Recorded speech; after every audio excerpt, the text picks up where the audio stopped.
it's Ian from RTO here. Welcome to another battle of the debuts, and this one is a viewer's request. Someone's asked for this one, so this was a challenge because I don't know too much about these two bands. I've heard of them, of course, but I haven't got much of their stuffs. And today we're going to look at a battle between the Killers and the Bravery. And as usual, the third band that released their album first goes first, and in this case it is the Killers. Now, they're an American rock group formed in Las Vegas in 2001 by Brandon Flowers, who's the lead vocals and keyboards and bass, Dave Kooning on lead guitar and backing vocals. After going through a number of short-term bass players and drummers in their early days, both Mark Stormer with the bass and rhythm and Ronnie Anucci Jr. came in 2002. The name's band is derived from the logo on the bass drum, a fictitious band portrayed in the music video for the New Order song Crystal. They've released 7 albums. I don't mind some of their music. I haven't got any of their albums, but I know of them, and if I want to listen to some Killers, I just go and listen to it on Spotify. So the debut album came out in 2004 and it is called Hot Fuss. And so the important people on here, we've got Brandon Flowers vocals and synthesizer, Dave Kooning on guitar, Mark Stormer on bass, Ronnie Anucci Jr. on the drums. I don't know if I've pronounced his name right. Additional musicians on here, we have the Sweet Inspirations Gospel Choir on tracks 5 and 6. So I've listened to this a few times, like most of these albums, and I think this is pretty good. So the first track on this one is called Jenny Was a Friend of Mine. Very good track. I do like Ronnie's drumming in this, and got some nice riffs coming here from Dave on the guitars. Very powerful and good opening track for an album. Second up is Mr. Brightside. I think this is a really good track as well. It's a good vocal from Brandon. Very catchy tune. Yeah, I was quite impressed with that one. Then we get Some Like, Smile Like If You Mean It. Great bass line here from Mark. Drives that song along. It's a reasonably good track. Then with my favourite track, and this is one track I really do know by the Killers, and it's Somebody Told Me. I like this. It's got new 21st century sounds into rock. It's a great piece of drumming here from Ronnie. Excellent track. Then we get All These Things That I've Done. Like the melody on this. It's a solid track. Then we get Andy, You're a Star. It's not too bad. A little bit flat in places. I don't know. I don't know too much about this band, but I feel that this track was a little bit flat. Then we get On Top. It starts off a little bit flat, but it does build up and it turns into a reasonably good track. Change Your Mind comes next. Not a bad one, this isn't. Some great guitars on this from Dave. I don't know where the sound comes from, but there's nice textures. Very, very good track. Believe in Me Natalie. I think this one just lacks something. The drum sound is a bit naff, to be quite honest. But the bass line, it needs to have a bit more guts behind it. It seems like that Mark was tinkering with the bass instead of going for it. Midnight Show comes next. This was done in the 2000s, but it sounds very 1980s. Strange. Everything Will Be Alright. I like this track. I love the keyboards on this from Brandon. Very texturized, and I think it works. And then we've got And then there was an alternative track as well on the UK and Australian editions. I listened to the UK version, and it's called Glamorous Indie Rock and Roll. Yeah, it's quite good. I like that. Okay, what do I think of this album? I do like the songs on this album, but what I found with the Killers studio stuff, it's just got no power behind it. But when you hear them live, that power really comes through. I think it's a good album, but there are some shallow bits in it. To me, they're not heavy enough to be defined as a rock band. They're more, I see them more of a sort of indie style, but they're not rock because there's no guts in some of the tracks. They're very good tracks, don't get me wrong, but I think they need a little bit oomph like they are on stage. So that's enough of what I think. What do the old critics think? Well, Hot Fuss did review positive reviews. On the Metacritic overscore, it scored 66 out of 100 based on 20 views, and they were all generally favourable.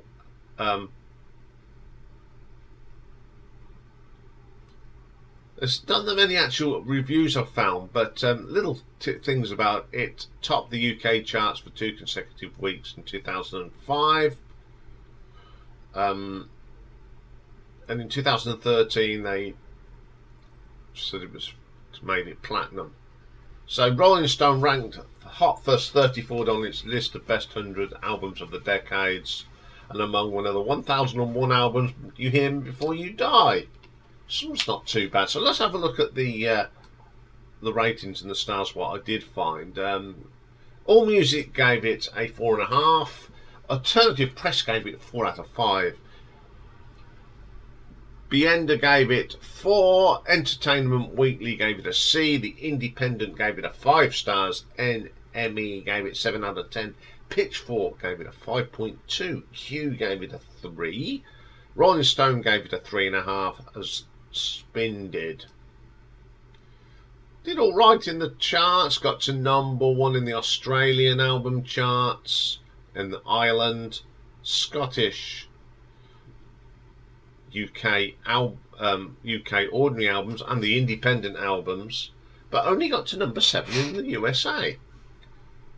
Certifications, very big. Australia 4 times platinum, Canada was 3 times, New Zealand 2 times, UK 8 times platinum, and only 3 times in America. So it was more popular here in the UK than its native United States, which is quite strange. So let's have a look at the nuts and bolts of this one. Song quality. I think the songs are very, very good. Well constructed. Got some nice melodies in them. So I'm going to give that a 4 out of 5. Production. I was a little bit disappointed because in the studio the sound sounds a little bit weak in places, but when you hear this band on stage and their live material, it's hard, it's punchy, it's pretty good. So I'm going to give that a 3 out of 5, just because I don't think there's not enough punch in the sound. Reception. Well, this was a big album. Sold well all over the world. Platinum and gold discs everywhere. In Europe alone, it sold 1 million copies, but worldwide it was 7 million copies. So it was a big album for them. So I've got to give that a 5 out of 5. Cover design. It's a little bit blue, isn't it? It could have been a bit more energized. So I'm only going to give that a 3 out of 5. So for Hot Fuss by the Killers gives us a grand total of 15 out of 20. So let's move on to The Bravery. Now, The Bravery, an American rock band that were formed in New York City. Excuse me. In 2003, the band consists of lead vocalist Sam Endicott, guitarist Michael Zarkin, keyboardist John Conway, bassist Mike Hindert, and drummer Andy Barulik.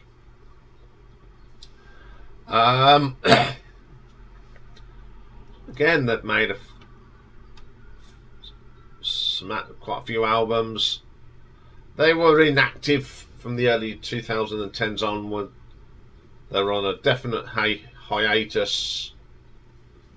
So they not.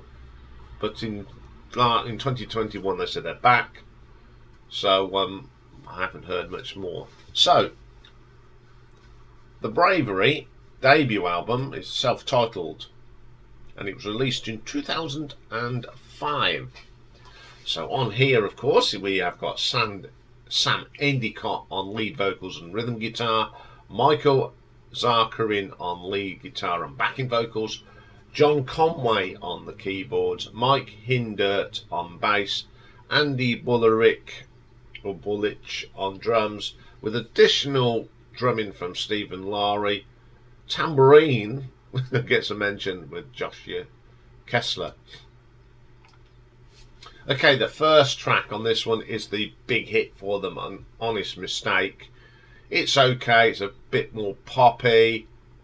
There's a little bit more drumming put onto this from Steve Lowry. He was drumming on this. It's a little bit too electronic for me, but it's okay. Second track is No Brakes. That's got a great bass line here from Mike, and the drumming is really poppy. It's okay. I've got no problem with it. It's decent enough. Then we get my favourite track. This reminds me of the Stranglers' Fearlessness. It's got that lovely keyboard tone on it. The sort of thing you'd got with the Stranglers. Then we get Tyrant. Now this is a very confusing track. It's neither rock or pop. It's somewhere in the middle. I just couldn't get on with that track. Give In has got a great bass line. It's really heavy, but the guitar sound does not back up that really heavy bass line. Swollen Summer. This starts well. It's got a great grinding riff, and then it becomes this weak, sort of wishy-washy track. Public service announcement. I like the start of this song again, and it just flattens out, unfortunately. It's got a lot of potential. Out of Line. This one's a little bit poppy. It's okay. Unconditional. This is where the guitars and the bass do work well together. It's a lovely sound. It's a great drum beat on that one. The Ring Song. It's a band that's not quite sure what they want to do.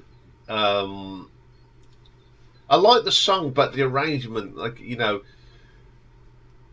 it just seemed to be, it was rushed, this song. Rites of Spring. I've got a great bass line, but again, the guitar needs to be a little bit more punchy. It's a shame because it's a really good beat on that one.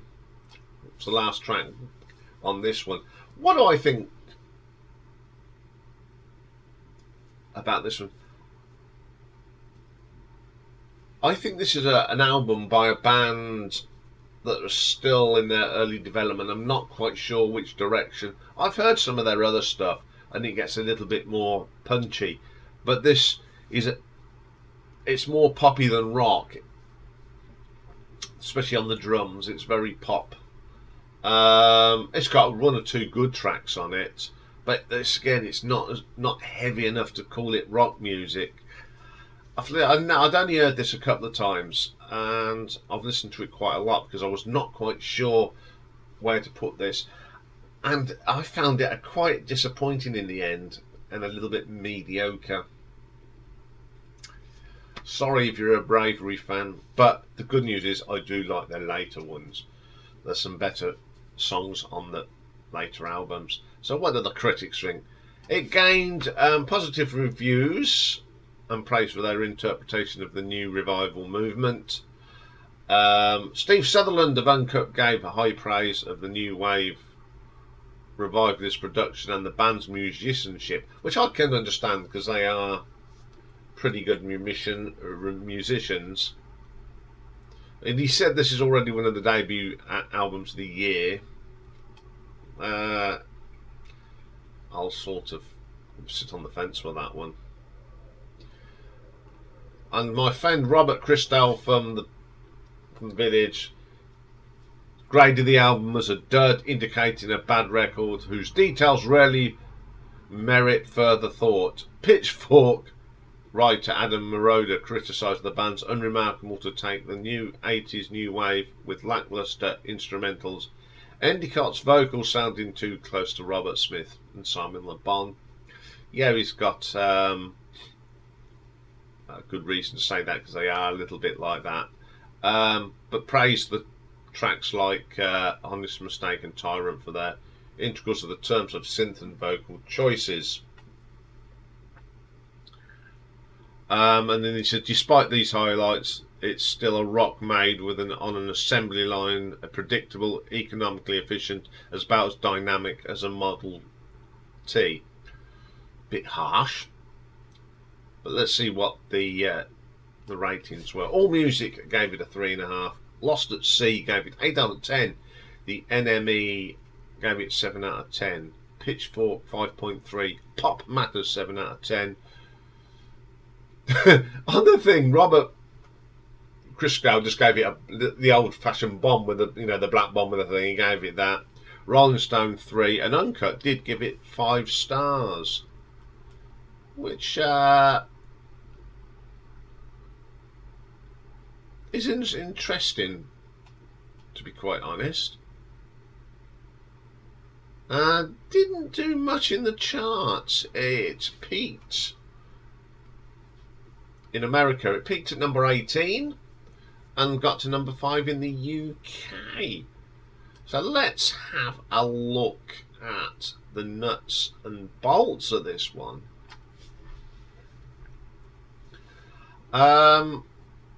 Song quality. I think the songs are good. They're decent writers, well structured. So I'm going to give that a 4 out of 5. Production. I think the production on it's pretty good in places. Even though it's not a rock, the sound, the way it's produced, and it sounds that it's good quality. So I'm going to give that a 3. No, I'm going to give it a 4. I'll give it a 4 out of 5. Reception, very mixed on this one. Some people liked it. The British preferred it to the Americans. A mixed bag of critics. So I shall give that a 3 out of 5. Cover design. I like the cover. I like the orange. I like the little emblem of the bird and that. So I'm going to give that a 5. So, for The Bravery by The Bravery,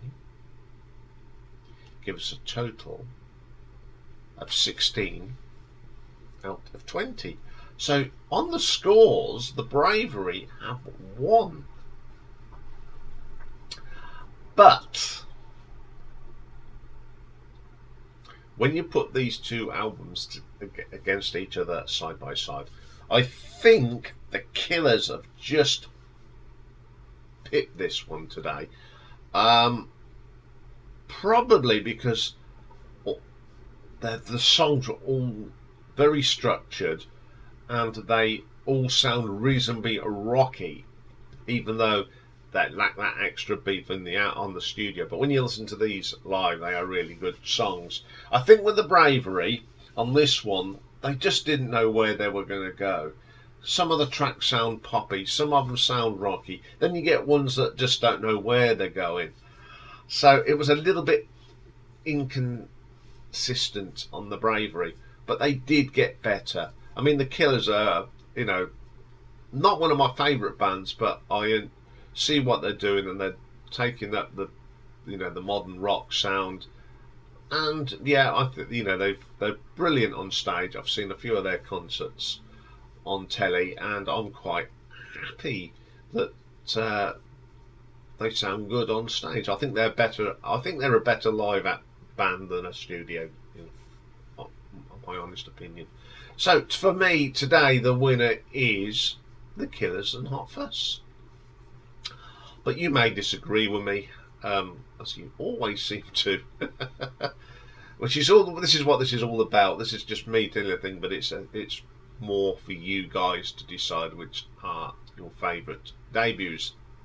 Okay, that's all for this one. You know the drill now, how to vote. It'll be in the community. It'll be on the poll tonight, or just put your answers in the comments wherever you watch this on social media. Okay, next up today is Pick and Mix, where we just go through different things every week. And this week it's mixing it up, means we're going to look at a producer, and today's is Mr. John Leckie. So I will see you for that later. Bye for now.